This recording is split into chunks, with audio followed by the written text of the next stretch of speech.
2020년 4월 2일 목요일 말씀은 마가복음 13장 14절에서 37절 말씀입니다.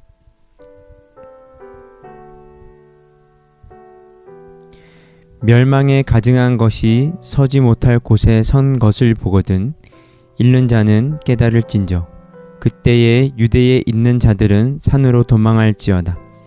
지붕 위에 있는 자는 내려가지도 말고 집에 있는 무엇을 가지러 들어가지도 말며 밭에 있는 자는 겉옷을 가지러 뒤로 돌이키지 말지어다. 그날에는 아이벤 자들과 젖먹이는 자들에게 화가 있으리로다. 이 일이 겨울에 일어나지 않도록 기도하라. 이는 그 날들이 환난의 날이 되겠음이라. 하나님께서 창조하신 시초부터 지금까지 이런 환난이 없었고 후에도 없으리라. 만일 주께서 그 날들을 감하지 아니하셨더라면 모든 육체가 구원을 얻지 못할 것이거늘 자기가 택하신 자들을 위하여 그 날들을 감하셨느니라. 그때에 어떤 사람이 너희에게 말하되 보라 그리스도가 여기 있다 보라 저기 있다 하여도 믿지 말라. 거짓 그리스도들과 거짓 선지자들이 일어나서 이적과 기사를 행하여 할 수만 있으면 택하신 자들을 미혹하려 하리라. 너희는 삼가라. 내가 모든 일을 너희에게 미리 말하였노라. 그때에 그 환난 후 해가 어두워지며 달이 빛을 내지 아니하며 별들이 하늘에서 떨어지며 하늘에 있는 권능들이 흔들리리라. 그때에 인자가 구름을 타고 큰 권능과 영광으로 오는 것을 사람들이 보리라. 또 그때에 그가 천사들을 보내어 자기가 택하신 자들을 땅 끝으로부터 하늘 끝까지 사방에서 모으리라. 무화과 나무의 비유를 배우라. 그 가지가 연하여지고 잎사귀를 내면 여름이 가까운 줄 아나니 이와 같이 너희가 이런 일이 일어나는 것을 보거든 인자가 가까이 곧 문 앞에 이른 줄 알라. 내가 진실로 너희에게 말하노니 이 세대가 지나가기 전에 이 일이 다 일어나리라. 천지는 없어지겠으나 내 말은 없어지지 아니하리라. 그러나 그 날과 그때는 아무도 모르나니 하늘에 있는 천사들도 아들도 모르고 아버지만 아시느니라. 주의하라. 깨어있으라. 그때가 언제인지 알지 못함이라. 가령 사람이 집을 떠나 타국으로 갈 때 그 종들에게 권한을 주어 각각 사물을 맡기며 문지기에게 깨어있으라 명한과 같으니 그러므로 깨어있으라. 집 주인이 언제 올는지 혹 저물 때 일는지 밤중 일는지 닭 울 때 일는지 새벽 일는지 너희가 알지 못함이라. 그가 호련히 와서 너희가 자는 것을 보지 않도록 하라. 깨어있으라. 내가 너희에게 하는 이 말은 모든 사람에게 하는 말이니라 하시니라. 방금 읽은 본문은 해석하고 이해하는 데 결코 쉽지 않습니다. 마가복음 13장에는 심판의 날에 관한 징조와 예루살렘의 멸망에 관한 징조가 서로 얽혀있기 때문입니다. 그래서 마가복음 13장은 좀 조심스럽게 때로는 굉장히 보수적으로 접근할 필요가 있습니다. 예수님께서 먼저 말씀하시고자 하는 것은 어떤 큰 사건이 일어나기 전에는 반드시 그것을 암시하는 징조가 있다는 것입니다. 28절 보시면요. 무화과 나무의 비유를 배우라. 그 가지가 연하여지고 잎사귀를 내면 여름이 가까운 줄 아나니. 무화과 나무의 가지가 연하여지고 잎사귀를 내면 여름이 가까이 와 있음을 알 수 있다는 것입니다. 즉 무화과 나무의 가지와 잎사귀가 변하는 모습을 보면 계절이 바뀌고 있다는 것을 알게 된다는 것입니다. 그와 같이 제자들 앞에 이런 일들이 일어나면 인자가 가까이 와 있음을 알 수 있다는 것이죠. 그렇다면 어떤 일들이 일어나는지 보겠습니다. 먼저 예수님은 13장을 시작하시면서 첫 번째 예루살렘 성전이 무너질 것이다 라고 말씀하셨습니다. 돌 하나도 돌 위에 남지 않고 다 무너뜨려지리라. 두 번째는 큰 환난입니다. 심지어 그 환난 날에는 17절에 아이벤 자들과 젖 먹이는 자들에게까지 화가 있을 정도입니다. 그리고 세 번째는 무엇입니까? 22절에 거짓 선지자들과 거짓 선지자들의 거짓 그리스도인들, 그리스도와 또 거짓 선지자들의 출현입니다. 이 모든 징조가 언제 일어난다고 합니까? 30절에 보시면 이 세대가 지나가기 전에 이 일이 다 일어나리라. 즉, 이 모든 징조가 제자들의 세대가 다 지나가기 전에 일어난다고 예수님은 말씀하십니다. 그리고 역사 속에 그와 같은 일들은 다 일어납니다. 로마 군인들이 이스라엘을 쳐들어와서 예루살렘을 점령하게 되고 예루살렘 성전을 완전히 파괴합니다. 그리고 대환란은 초기 기독교 역사 속에서 반복적으로 일어났습니다. 말 그대로 끔찍한 사륙의 현장이었습니다. 또한 거짓 선지자들과 이 영지주의자와 같은 이단들이 많이 일어났습니다. 이 징조들이 목적하는 바는 분명합니다. 새로운 시대의 도래를 말하고 있는 것입니다. 그것은 예수 그리스도의 구원사역이 완성되었을 때 시작될 새로운 시대입니다. 그리고 그 새로운 시대가 시작되었을 때 새로운 세대가 일어나는 것입니다. 그 새로운 세대는 율법으로 난 자들이 아닙니다. 혈육으로 난 자들이 아닙니다. 오직 믿음으로 말미암아 하나님의 자녀라 인치심을 받을 자들입니다. 그러므로 예수 그리스도의 이 복음이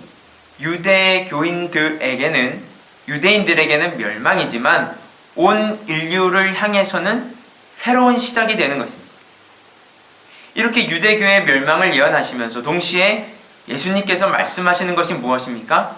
인류의 마지막 날, 인류의 심판날입니다. 그런데 이 심판날의 특징이 무엇입니까? 31절에 천지는 없어지겠으나 내 말은 없어지지 아니하리라. 여러분, 천지는 사라질 것입니다. 하지만 무엇이 그대로 남습니까? 하나님의 말씀은 영원히 살아있을 것입니다. 여기서 중요한 것은 32절에 그 날과 그때는 아무도 알지 못한다는 것입니다. 심지어 예수님조차도 알지 못합니다. 그토록 그 날과 그때는 비밀로 붙여져 있습니다. 영적인 세계와 우리 눈에 보이는 이 현실 세계 안에 있는 어떤 존재도 그 날과 때를 알지 못합니다. 예수님만 제외하고 말입니다. 하나님만 제외하고 말입니다. 그래서 예수님께서 반복적으로 우리에게 말씀하시는 것이 무엇입니까? 깨어있으라. 33절과 37절에 무려 4번을 반복해서 말씀하십니다. 깨어있으라. 그 날과 그때는 도적같이 임할 것이기 때문에 깨어있을 것을 명령하십니다. 우리는 이 말이 밤을 뜬 눈으로 지새라는 말이 아님을 잘 알고 있습니다. 더 정확한 뜻은 정신을 똑바로 차리고 있으라는 것이죠. 다른 것에 한눈 팔지 말라는 것입니다. 세상의 가치와 그 바쁜 생활에 함몰되지 말라는 것입니다. 하나님께서 말씀하시지 않는 일에 목매달지 말라는 것입니다. 영원하지 않는 가치를 위해서 영원한 것을 희생하지 말라는 것입니다. 여러분, 우리가 이 현재의 삶, 이 현실의 삶을 어떻게 살아가고 있습니까? 주님이 말씀하신 깨어있으라는 이 명령을 정말 내 삶에 적용하고 살아가고 계십니까? 아니면 그것은 어쩔 수 없다. 먹고 살기 바쁘고 하루하루가 정신없이 살아가는 것은 어쩔 수 없는 일이다 라고 하고 계십니까? 아니면 내가 이렇게 새벽기도 나오고 매주 예배에 참석하는 것만으로 깨어있는 삶의 전부라고 생각하고 있지는 않습니까? 여러분, 이 말씀을 이렇게 적용해 보시기 바랍니다. 여러분 삶의 주인으로 예수 그리스도를 모셔드리십시오. 그리고 그분이, 오직 그분만이 나의 삶을 이끌어 가시도록 내어드리십시오. 나의 경험, 내가 옳다고 여기는 것들, 내가 맞다고 생각하는 것들을 다 내려놓고 그분이 뭐라고 말씀하시고 그분이 어떻게 하시기를 원하시는지 잘 들어보시기 바랍니다. 그리고 들려진 그분의 말씀에 이제는 순종해 보는 것입니다. 그분이 나의 삶을 이끌어 가시도록 말입니다. 이것이 우리를 자연스럽게 깨어있는 삶으로 인도하실 것입니다. 어찌 보면 예수님께서 예루살렘 성전이 망할 때 나타난 징조들, 또는 이 심판의 날, 세상의 끝날에 나타나는 그 징조들보다도 이 마지막 구절에 깨어 있으라 라는 말씀을 하신 이유는 어떤 현상이 일어나든지 너희들 눈에 무엇이 보여지든지 상관이 없이 가장 중요한 것, 깨어 있어라. 정신 똑바로 차리고 하루하루를 살아가라. 그런데 그것을 어떻게 살아간다는 것입니까?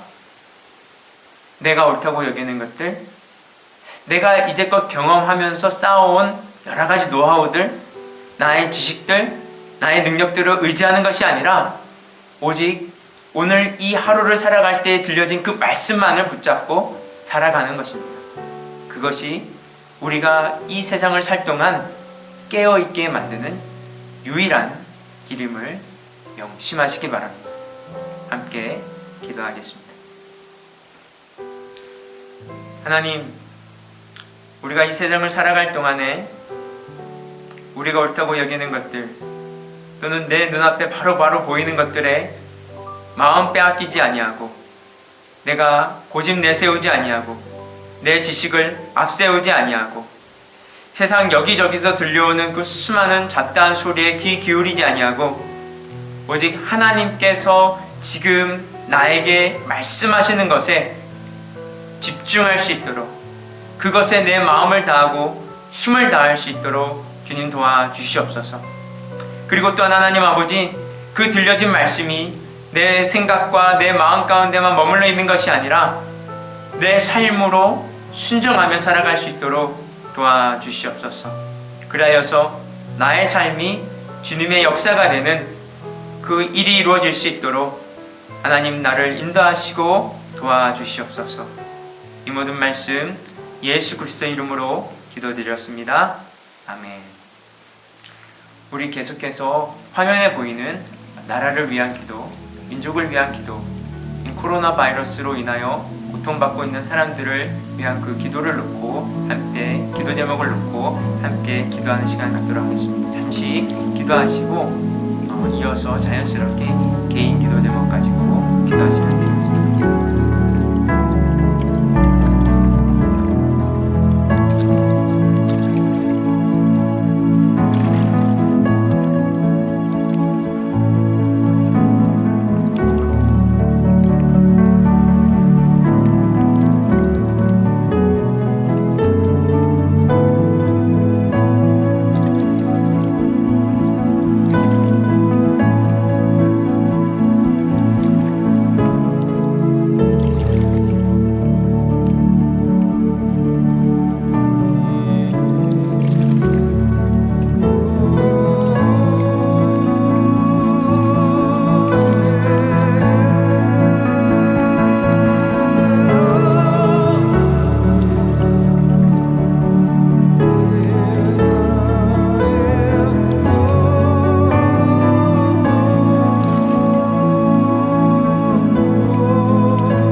el gozo del Señor.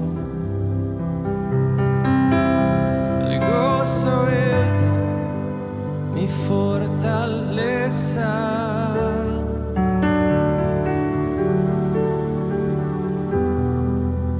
El gozo del Señor. The joy of the Lord is my strength today.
Señor,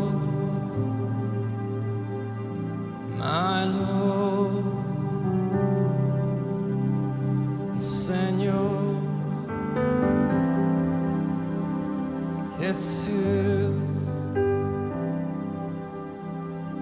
Jesus.